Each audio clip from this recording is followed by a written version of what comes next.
ഈ CPM എന്ന് പറയുന്ന പാർട്ടി ഭരിക്കുന്നതുകൊണ്ട് മുടിഞ്ഞു, നശിഞ്ഞു എന്നൊക്കെയുള്ള വാക്കുകൾ നമ്മൾ കേട്ട് കേട്ട് കേട്ട് തഴമ്പിച്ച്. പക്ഷെ എൻ്റെ ചോദ്യം അതൊന്നുമല്ല. CPI-യിലും ഇപ്പോൾ കാട്ടുകള്ളന്മാരാണ്. ഇതാ ഈ CPM എന്ന് പറയുന്ന പാർട്ടി LDF-ലെ വലിയേട്ടൻ പാർട്ടി. തൊട്ടടുത്ത് നിൽക്കുന്ന ഒരു പാർട്ടിയാണ് CPI. CPM നമ്മൾ അല്പം മുമ്പ് ഒരു സംസാരത്തിൽ പറഞ്ഞ പോലെ ചൈന കമ്മ്യൂണിസവും CPI സോവിയറ്റ് കമ്മ്യൂണിസവുമാണ്, റഷ്യൻ കമ്മ്യൂണിസവുമാണ്. ഇതിൽ രണ്ട് വശങ്ങളുണ്ട്. ഞാൻ ആരെയും പ്രകീർത്തിച്ച് പറയുന്നതല്ല. ചൈനയുടെ കൂടിത്തിരിപ്പ് CPM-ന്, സോവിയറ്റ് യൂണിയന്റെ സ്നേഹം CPI-ക്കുമുണ്ട്. സഹാക്കൾ തമ്മിൽ വളരെ സ്നേഹമുള്ള ഒരു പാർട്ടി ആയിരുന്നു. ഇപ്പോൾ എനിക്ക് അതിനെക്കുറിച്ച് പറയാൻ ഞാൻ ആളല്ല. ഇപ്പോൾ ഇതിനകത്ത് നമ്മുടെ വിഷയം എന്ന് പറയുന്നത് ഈ കഴിഞ്ഞ നാളുകളിൽ പാർട്ടിയുടെ നാട്ടിക MLA മുകുന്ദൻ, CC മുകുന്ദൻ. അപ്പോൾ നമ്മൾ ഈ പാർട്ടിയുടെ CPM അല്ലെങ്കിൽ കോൺഗ്രസിന്റെ ഭരണം അല്ലെങ്കിൽ ഏത് പാർട്ടിയുടെ ഭരണം വരുമ്പോഴും അതാത് പാർട്ടി നിശ്ചയിക്കുന്ന കുറച്ച് അംഗങ്ങൾ ഈ മന്ത്രിയുടെ കൂടെ അല്ലെങ്കിൽ MLA-യുടെ കൂടെ പേഴ്സണൽ സ്റ്റാഫായിട്ട് ഉണ്ടാവും. ഇപ്പം ഇവിടെ CC മുകുന്ദൻ MLA-യുടെ പിന്നെ ഈ പേഴ്സണൽ സ്റ്റാഫിൽപ്പെട്ട ഒരാൾ അദ്ദേഹത്തിൻ്റെ ഈ എന്താ പറയുക ലെറ്റർ പാഡ് എടുത്തിട്ട് ദുരുപയോഗം ചെയ്തു. അപ്പം ലെറ്റർ പാഡ് ഉൾപ്പെടെയുള്ള കാര്യങ്ങൾ വിശ്വസ്തയോടുകൂടി, അതായത് ലെജിസ്ലേറ്റീവ്, അതായത് നിയമസഭ കൊടുക്കുന്നതാണ്. ഒരാൾ MLA ആയാൽ MLA VK പ്രശാന്ത് അല്ലെങ്കിൽ MLA CC മുകുന്ദൻ നിയമസഭാ സാമാജികൻ എന്നൊക്കെ പച്ച മലയാളത്തിൽ എഴുതി താഴെ ഒപ്പിടാനുള്ളത് ആ പേപ്പർ ഉണ്ടാവും. ഇതെടുത്ത് അദ്ദേഹം കള്ള ഒപ്പിട്ട്, CC മുകുന്ദന്റെ കള്ള ഒപ്പിട്ട് ഇവനെടുത്ത് ദുരുപയോഗം ചെയ്തു. അപ്പോൾ ഇതിനകത്ത് അത് ചെയ്ത ഏറ്റവും വലിയ തെറ്റാണ്. കാര്യം നമ്മൾ പാർലമെന്ററി ജനാധിപത്യത്തിൽ MLA-ക്ക് ഒരു സ്ഥാനമുണ്ട്. ഈ MLA വഴിവിട്ടൊരു ഇത് ചെയ്തു എന്ന് പറയുമ്പോൾ MLA-യുടെ ഒപ്പിട്ട് അവൻ കൊടുക്കുക എന്ന് പറയുമ്പോൾ തന്നെ അത് ചീറ്റിംഗ് ആണ്, നമ്മുടെ ഭരണഘടനയോടുള്ള ചീറ്റിംഗ് ആണ്. അപ്പോൾ ഇതിനകത്ത് ഞാൻ തുടക്കത്തിൽ പറഞ്ഞ പോലെ ഒരാൾ മന്ത്രിയോ MLA ആകുമ്പോൾ പാർട്ടി അങ്ങ് തീരുമാനിക്കും. ഇപ്പോൾ കോൺഗ്രസ് എങ്കിൽ കോൺഗ്രസ്, CPM എങ്കിൽ CPM, പിന്നെ ജില്ലാ കമ്മിറ്റിയിൽ നിന്ന് ഒരാൾ, ലോക്കൽ കമ്മിറ്റിയിൽ നിന്ന് ഒരാൾ, പിന്നെ ആരെങ്കിലും നിർദ്ദേശിക്കുന്ന ഒരു പാവപ്പെട്ടവൻ 3 കൊല്ലം 5 കൊല്ലം ഇരിക്കുമ്പോൾ പെൻഷൻ കിട്ടും ഇവരോടെ. അങ്ങനെ ഒരു MLA-യുടെ പേഴ്സണൽ സ്റ്റാഫിൽപ്പെട്ട ഒരു വിദ്വാൻ ഈ CC മുകുന്ദന്റെ ലെറ്റർ പാഡ് എടുത്ത് ദുരുപയോഗം ചെയ്തു. അപ്പോൾ ഇദ്ദേഹം എന്ത് ചെയ്തു? ഇദ്ദേഹം ഇടഞ്ഞു. ഇദ്ദേഹം ഇത് തെറ്റാണ് എന്ന് പറഞ്ഞുകൊണ്ട് അദ്ദേഹം നിയമസഭാ സെക്രട്ടറിക്ക് അതുവരെ കൂടെ നടന്ന് പെട്ടിയും തൂക്കിയൊക്കെ നടന്നിട്ട് ചീറ്റ് ചെയ്യുമ്പോൾ അയാൾ അങ്ങ് മറ്റേ മഹാത്മാഗാന്ധിയോ ധർമ്മപുത്രരോ ഒന്നും അയാൾക്ക് പറ്റില്ല. ധർമ്മപുത്ര എന്തായാലും പറ്റില്ല. അദ്ദേഹം എന്ത് ചെയ്തു? അദ്ദേഹം പോലീസ് കേസ് കൊടുത്തു. അദ്ദേഹം പോലീസ് കേസ് കൊടുത്തപ്പോൾ മ്യൂസിയം പോലീസ് കേസെടുത്തു. ഇത് പാർട്ടി പ്രവർത്തകർ പറഞ്ഞു, മുകുന്ദ അത് ചെയ്യരുത്. കാര്യം പാർട്ടി ഇതിൽ പാർട്ടി വെട്ടിപ്പെടുന്നത് എങ്ങനെയാണ്? പാർട്ടി നിർദ്ദേശിച്ച ഒരാളായിരിക്കും ഇദ്ദേഹത്തിന്റെ കൂടെയുള്ളത്. ഇത് വെറും ഒരു പേഴ്സണൽ അസിസ്റ്റന്റ് ആകില്ല. ഡെപ്യൂട്ടേഷനിൽ സെക്രട്ടേറിയറ്റിൽ നിന്ന് വന്നതായിരിക്കും. സെക്രട്ടേറിയറ്റ് ക്ലർക്കോ അല്ലെങ്കിൽ സെക്രട്ടേറിയറ്റിൽ പിന്നെ കുറെ കൂടെ സൂപ്പറുണ്ടോ അങ്ങനെ ഏതെങ്കിലും വിദ്വാനായിരിക്കും. അല്ലാതെ പണിയും കൂലിയിൽ നടക്കുന്ന CPI-കാരന്മാരൊന്നുമല്ല. ഇവർക്ക് യൂണിയനൊക്കെ ഉണ്ടല്ലോ, NGO യൂണിയൻ എന്നൊക്കെ പറയുന്ന പോലെ CPI-ക്ക് യൂണിയൻ ഉണ്ട്. അതിലുള്ള ഏതോ വിദ്വാനെയാണ് ആക്കിയിരിക്കുന്നത്, ഏതോ തൃശ്ശൂർ ബാച്ചിനെയാണ് ആക്കിയിരിക്കുന്നത്. ഏതായാലും പാർട്ടി പറയുന്നത് മുകുന്ദൻ കേൾക്കുന്നില്ല. മുകുന്ദൻ അതിൻ്റെ തുടർ നടപടികളിലേക്ക് തന്നെ പോവുകയാണ്. അതിൽ പിന്നെ അത് മാത്രമല്ല, ഇത് കോടതിയിലെത്തുമ്പോൾ നിങ്ങളിത് മൊഴിമാറ്റി പറയണമെന്ന് കൂടി പാർട്ടി നിർദ്ദേശിച്ച് എൻ്റെ വോയിസ് ക്ലിപ്പ് കൂടെ പുറത്തു വന്നിട്ടുണ്ട്. അപ്പോൾ അയാൾ പറഞ്ഞു, എന്നെ കൊന്നാലും എൻ്റെ MLA സ്ഥാനം പോയാലും എന്നെ പാർട്ടിയിൽ നിന്ന് പുറത്താക്കിയാലും ഞാനിത് ചെയ്യില്ല. ഇത് എന്താണ് വഴിവിട്ട് ചെയ്തതെന്നുള്ളത് വെളിവായിട്ടില്ല. അതിന് ഇവിടുത്തെ മുഖ്യധാര മാധ്യമങ്ങൾ ചെകഞ്ഞുകൊണ്ടേയിരിക്കും. റിപ്പോർട്ടർ ഇപ്പോൾ ചെകഞ്ഞുകൊണ്ടേ ഇരിക്കുകയായിരിക്കും. അത് ചെകഞ്ഞ് പുറത്ത് വരുമ്പോൾ മിക്കവാറും മല ഇടിഞ്ഞ് താഴെ പോകാനുള്ള സാധ്യത. കാര്യം ഒന്നാമത് CPI-യുടെ എക്സിക്യൂട്ടീവും CPI-യുടെ സംസ്ഥാന സമ്മേളനവും CPI-യുടെ ജില്ലാ സമ്മേളനവും ഒക്കെ നടന്നുകൊണ്ടിരിക്കുക. CPI കഴിഞ്ഞപ്പോൾ പുച്ഛിക്കാനായിട്ട് CPM നോക്കിയിരിക്കുക.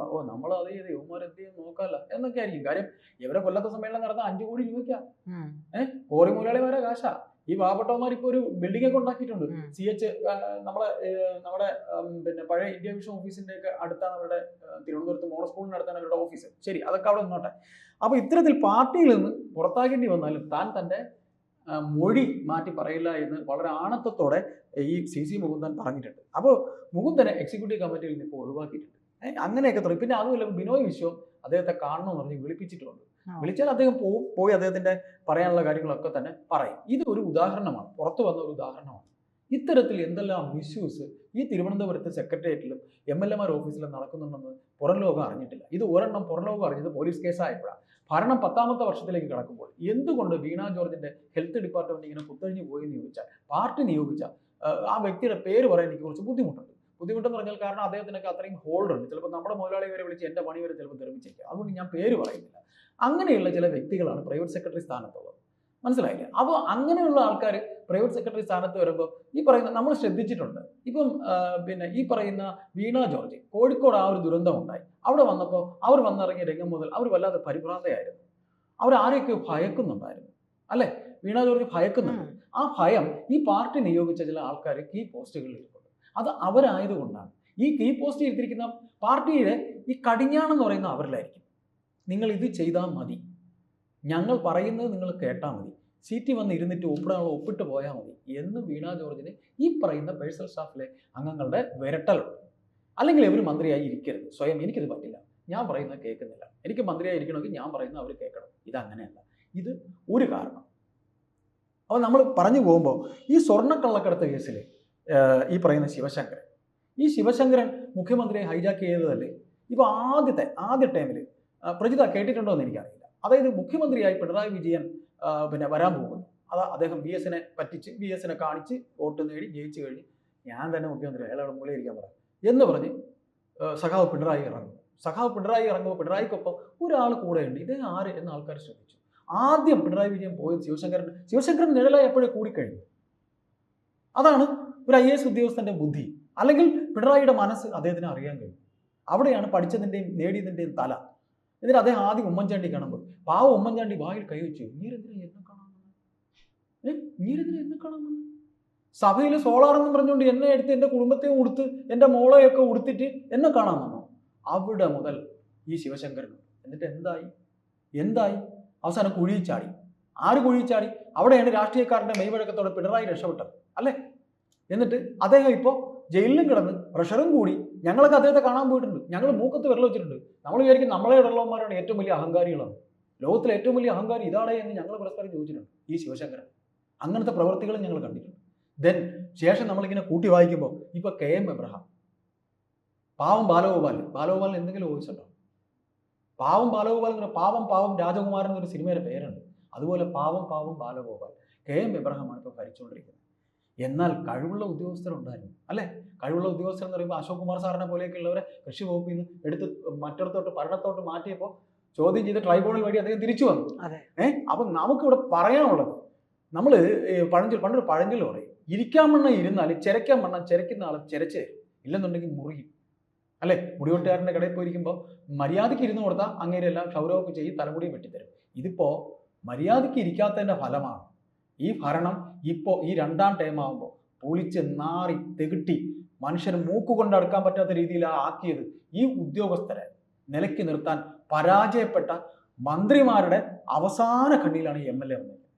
അവസാനം വാലറ്റവും വങ്കിലായിട്ട് ഞാൻ പറയുമെന്ന് പറയുന്നതിൽ എന്തെങ്കിലും അർത്ഥമുണ്ടോ അല്ലേ? ഈ പ്രജിത കണ്ടിട്ടുണ്ടോ എന്ന് അറിയില്ല. അതായത് തിരുവനന്തപുരത്ത് MLA ക്വാർട്ടേഴ്സ് ഉണ്ട്. MLA ക്വാർട്ടേഴ്സ് MLA-മാർക്ക് മുറിയുണ്ട്, ഭക്ഷണമുണ്ട്, കൂടെ ഒരു PA കാണും. ഞാൻ നിരവധി തവണ പല MLA-മാരെയും കാണാനൊക്കെ പോയിട്ടുണ്ട്. അവരുടെയൊക്കെ PA ഉണ്ട്. അന്ന് പല MLA-മാരും സ്ക്രീനിങ് ഇപ്പോൾ പാർട്ടി നിയോഗിച്ചാലും അയാളെക്കുറിച്ച് അന്വേഷിക്കും. ഇവൻ എങ്ങനെയാണ്, കൈക്കുലിപ്പാവി ആയിരുന്നു, ഇനി എന്നെ കാണാൻ പറഞ്ഞാൽ പൈസ പിരിവ് നടത്തോ എന്നൊക്കെ നോക്കും. നമ്മൾ ചെല്ലുമ്പോൾ MLA ഉണ്ടോ? താഴെ ഈ പോലീസ് വിഭാഗത്തിൽ തന്നെ ഇപ്പോൾ പണിയൊന്നും എടുക്കാതിരിക്കാൻ ആഗ്രഹമുള്ള പോലീസുകാരെയൊക്കെയാണ് കൊണ്ടുവരുന്നത്. കാര്യം സാറേ ഭരണം വന്നല്ല, ഞാൻ ഒരു 5 കൊല്ലം എവിടെയെങ്കിലും പോയി ഇരിക്കട്ടെ എന്ന് പറഞ്ഞുകൊണ്ട് പാർട്ടി വഴിയായിരിക്കും white and white. Police basically ഡെപ്യൂട്ടേഷനിൽ വന്നതായിരിക്കും. പോലീസ് ഉണ്ടാവും, സാർ ഉണ്ടോ, MLA ഉണ്ടോ? ഉണ്ട്. നമ്മൾ ചെന്ന് കാണുമ്പോൾ ഈ പറയുന്ന ആളിനെ കാണുമ്പോൾ തന്നെ ഒരു MLA-യുടെ PA എന്ന് പറയുമ്പോൾ PA കാണുമ്പോൾ തന്നെ നമുക്ക് മനസ്സിലാവും, ആള് കുഴപ്പമില്ല, നമുക്ക് MLA കാണിച്ചു തരും. ഇത് അങ്ങനെയൊന്നും ഇപ്പം ഇല്ല. പാർട്ടി കൊടുക്കുന്ന കൊലപാതകയെ വേണമെങ്കിലും PA ആക്കി നിർത്തിക്കോളും. ഇതാണ് ഇപ്പോഴത്തെ പോക്ക്. അതിന്റെ ഉദാഹരണമാണ് ഈ കണ്ട സംഭവം. അത് നിലയ്ക്ക് നിർത്താൻ പറ്റാത്തത് കൊണ്ടല്ലേ ഈ ഉദ്യോഗസ്ഥർ വിളയാടുന്നത്. അതാ ഞാൻ പറഞ്ഞത്, നിർത്തേണ്ടത് മന്ത്രിസഭയിലെ മന്ത്രിമാരും ഒക്കെ. ഇപ്പം നമ്മളെ സംബന്ധിച്ച് ഇപ്പോൾ തിരുവനന്തപുരം നിവാസിയായ ഞാൻ എൻ്റെ ജോലി സംബന്ധമായിട്ട് ഈ സർക്കാരിൻ്റെ തന്നെ പല മന്ത്രിമാരുടെ ഓഫീസിലും പോയിട്ടുണ്ട്. വീണ ജോർജിൻ്റെ ഓഫീസിൽ പോയപ്പോൾ കണ്ടത് ഇത്. മുഹമ്മദ് റിയാസിൻ്റെ ഓഫീസിൽ മറ്റൊരു തരത്തിൽ. ഇപ്പോൾ മുഹമ്മദ് റിയാസിൻ്റെ ഓഫീസിലെ മിസ്യൂസിംഗ് ആണ്.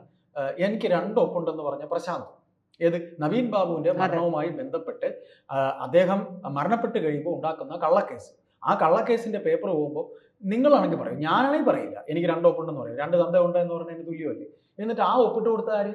എവൻ്റെയൊക്കെ ബന്ധുവായ, എനിക്കറിയാം, എന്നോടൊപ്പം തന്നെ റിപ്പോർട്ടർ TV ജോലി ചെയ്യുന്ന ഒരു പ്രമുഖ വ്യക്തിയുണ്ട്. അവൻ്റെ ജ്യേഷ്ഠനാണ് ഇപ്പോൾ AK സെൻറ്ററിൽ പറയുന്ന ഓഫീസ് സെക്രട്ടറി ആയിട്ടിരിക്കുന്നത്. അയാളിപ്പോൾ സംസ്ഥാന കമ്മിറ്റി ആകുന്നു. അപ്പോൾ ഇതൊക്കെ നടക്കുന്നത് എന്തുകൊണ്ടാണ്? ഇതൊക്കെ നിർത്തേണ്ടവരെ നിർത്തേണ്ടടുത്ത് നിർത്തേണ്ട രീതിയിൽ MLA ആയാലും മന്ത്രി ആയാലും നിർത്താത്തുണ്ട്. ഇപ്പം പേര് ഞാൻ തുടക്കത്തിൽ പറഞ്ഞില്ല, വീണ ജോർജിൻ തുടക്കത്തിൽ ഇപ്പോഴും പറഞ്ഞില്ല. വീണ ജോർജിൻ്റെ ഓഫീസ് ഭരിക്കുന്നത് ഒരു പ്രമുഖ പാർട്ടി നിയോഗിച്ച വ്യക്തിയാണ്.